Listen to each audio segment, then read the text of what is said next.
Los rusos han desbaratado un plan que se lanzó desde que llegó el presidente Joe Biden al poder para tumbar a Vladimir Putin, porque ese era el plan. El plan era muy sencillo, era copiar lo que habían hecho en Venezuela para crear caos allá en Rusia y, bueno, generar las condiciones para que llevaran a sanciones económicas unilaterales de Estados Unidos y de la Unión Europea, ahorcaran la economía rusa y al final el pueblo bueno, por así decirlo, tumbara a Vladimir Putin.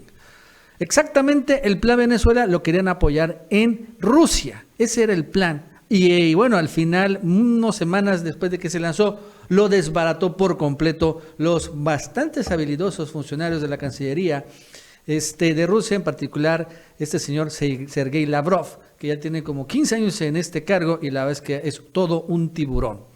Pero vale la pena señalar qué se necesita antes de este plan.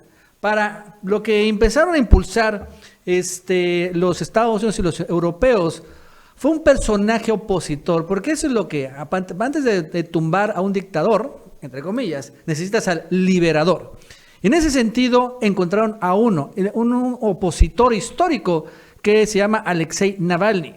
Este señor Alexei Navalny tiene rato que es opositor a Vladimir Putin, ha sido, bueno, varias veces también candidato opositor, pero bueno, hace ya bastantes años Alexei Navalny fue declarado culpable por malversación de fondos. Miren, este es del 2013. Se nota el 2013, cuando Alexei Navalny fue declarado culpable por malversación de fondos por apropiarse de 400,000 euros en madera de una empresa estatal, ¿no? Y entonces, finalmente salió su orden de aprehensión. Este señor se peló, desapareció. Finalmente fue cobijado por europeos y por estadounidenses, siendo opositor de Vladimir Putin. Pero un día, hace pues como algunos meses, no tiene mucho, en el 2020 apareció Alexei Navalny envenenado, empezaron a decir, con Novichok. Novichok es una sustancia química. Y bueno, según señalan que él iba en un avión y de repente se empezó a sentir mal durante un vuelo que tuvo que aterrizar de emergencia en la ciudad siberiana de Omsk, donde fue inicialmente hospitalizado, o sea, fue hospitalizado en Rusia, después fue trasladado a Berlín, Alemania.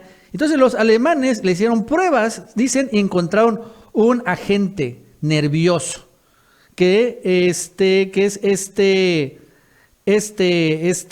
esta sustancia, el Novichok. Y entonces señalaban en aquel momento los europeos, ¿cómo ven? Vladimir Putin está utilizando armas químicas para envenenar a su principal opositor. Solo que pasó algo que realmente creo que no previeron los europeos, que Trump no se tragó ese cuento. Incluso Trump, cuando fue señalado esta información de que había sido envenenado Navalny por este agente nervioso, siendo que Estados Unidos no tenía pruebas de su envenenamiento. Pues es trágico, es terrible, no debería suceder. Todavía, sin embargo, señaló Trump, el entonces presidente de Estados Unidos, no tenemos ninguna prueba.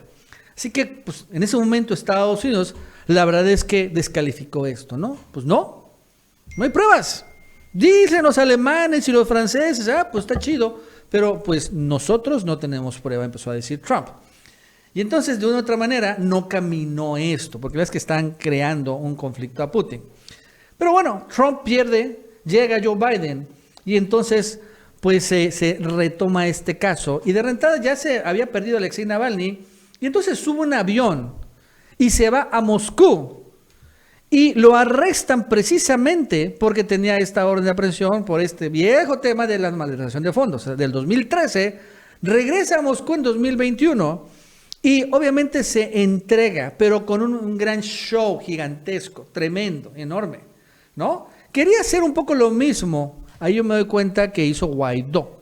Cuando Guaidó también se declara presidente de Venezuela, también tiene muchas órdenes de aprehensión. Entonces quería provocar o retar a Vladimir Putin. A ver, mira, aquí estoy, no me vas a detener. Pero bueno, obviamente Vladimir Putin no es Nicolás Maduro y de inmediato fue detenido en el aeropuerto. Y después dice, bueno, pues ya que estás aquí, pues te vamos a aplicar. Bueno, al fin y al cabo tiene estos delitos de malversación de fondos.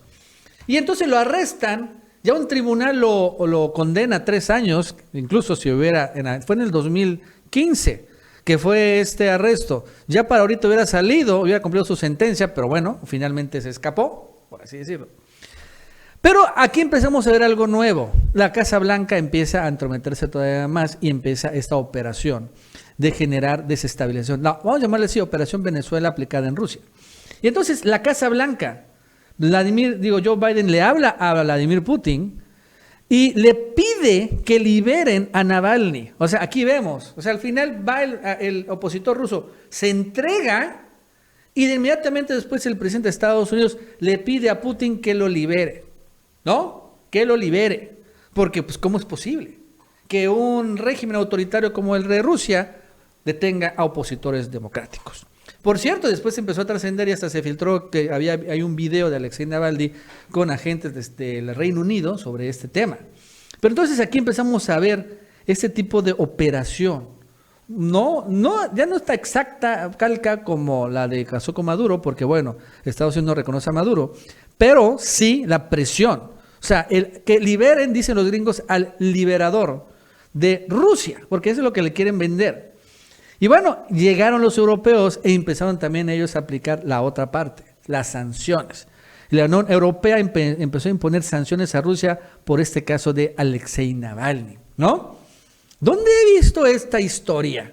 En donde los europeos, otros países del occidente imponen sanciones a las llamadas dictaduras, ¿no?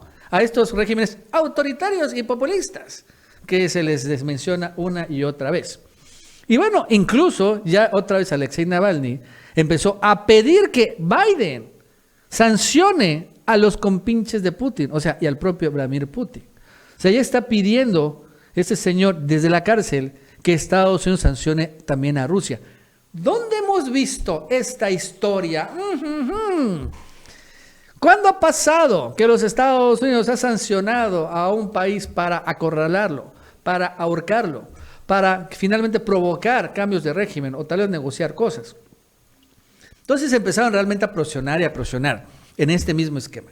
Tienen al libertador de Rusia encarcelado. Y entonces Estados Unidos es el gran libertador del mundo, junto con Europa, sus grandes aliados, obviamente todos ellos, impulsando la democracia en todo el mundo, pues exigen, no sabes qué, Rusia, tienes que liberarlo. Tienes que liberar al que va a liberar a los rusos, que están pobremente oprimidos por este régimen dictatorial e infernal que Vladimir Putin encabeza.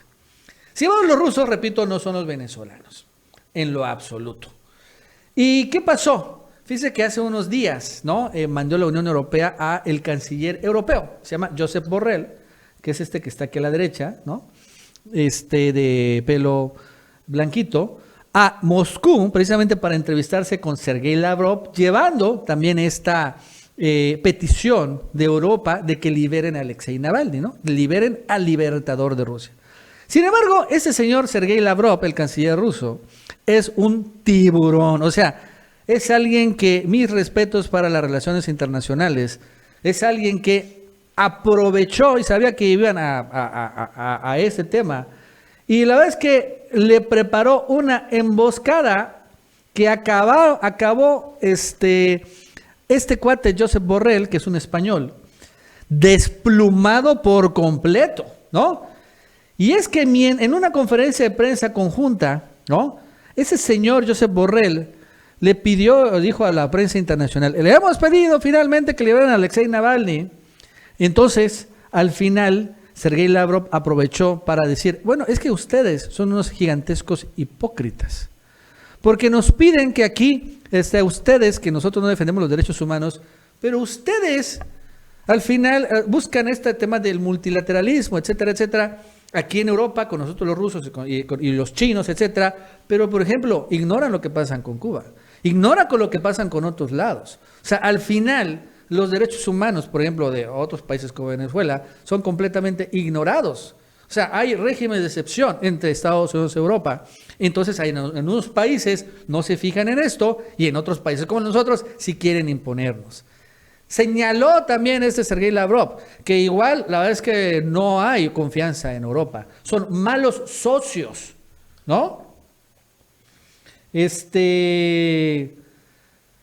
Por ejemplo, está bueno. Mira, solo podríamos, ¿no? Aquí tenemos puntos de vista convergentes con la Unión Europea, continuó Lavrov, que solo podríamos trabajar con nuestros socios a través del diálogo, sin utilizar ningún ultimátum, castigos y acciones unilaterales que castiguen a quienes quieren desarrollar relaciones normales, imponiendo restricciones extraterritoriales. Hablando de las sanciones. Esos son métodos y herramientas del pasado colonial.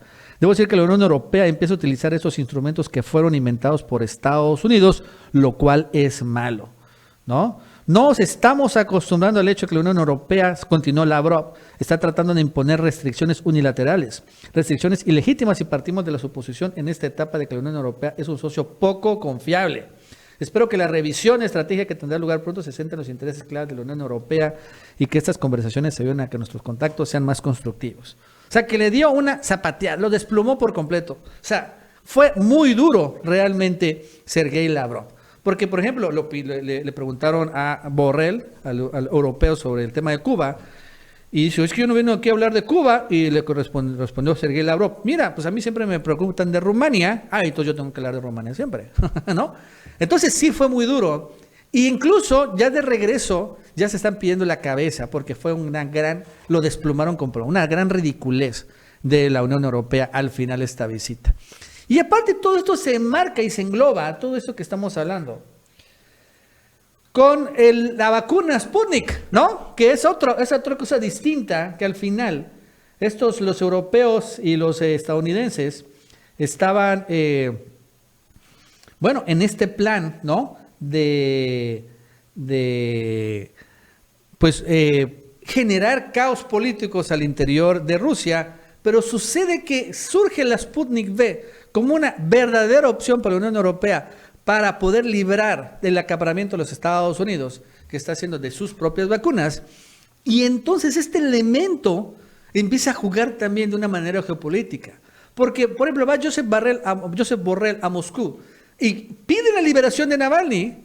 Es que tienes que liberar a este señor que es el libertador de Rusia, casi casi. Pero al mismo tiempo le pido, oye, y por cierto, échame las manos con las vacunas, ¿no? Entonces ahí Sergei Lavrov y Vladimir Putin los tienen bien agarrados a la Unión Europea. Más que Estados Unidos a la Unión Europea. Porque pues exigen cosas, ¿no? Alemania exige también, o quiere vacunas para los alemanes, porque está creciendo la gigantesca inconformidad. La canciller Merkel, la verdad es que se está desplomando en toda su credibilidad para ser el país más chingón del planeta. Apenas lleva como 3% de su población vacunada, mientras, por ejemplo, Israel tiene 50%, Estados Unidos ya va por el 20%, y ellos apenas el 3%. Dices, bueno, ¿no que somos unos chingonzazos? Entonces, se desploma Merkel y bueno, pues si quiere presionar con este señor Alexei Navalny, no puede, o sí quiere, pero al mismo tiempo tiene que pedir la Sputnik. Entonces aquí vemos que los rusos empiezan a jugar maravillosamente las fichas en este tablero de ajedrez internacional.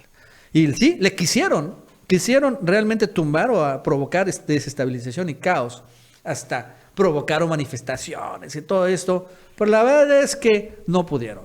Venezuela es distinto a Rusia, que quede claro, ¿no? Los rusos son unos tigres para esto, y a Vladimir Putin y a Sergei Lavrov ni se diga. Bueno amigos, eso es todo. Hasta luego.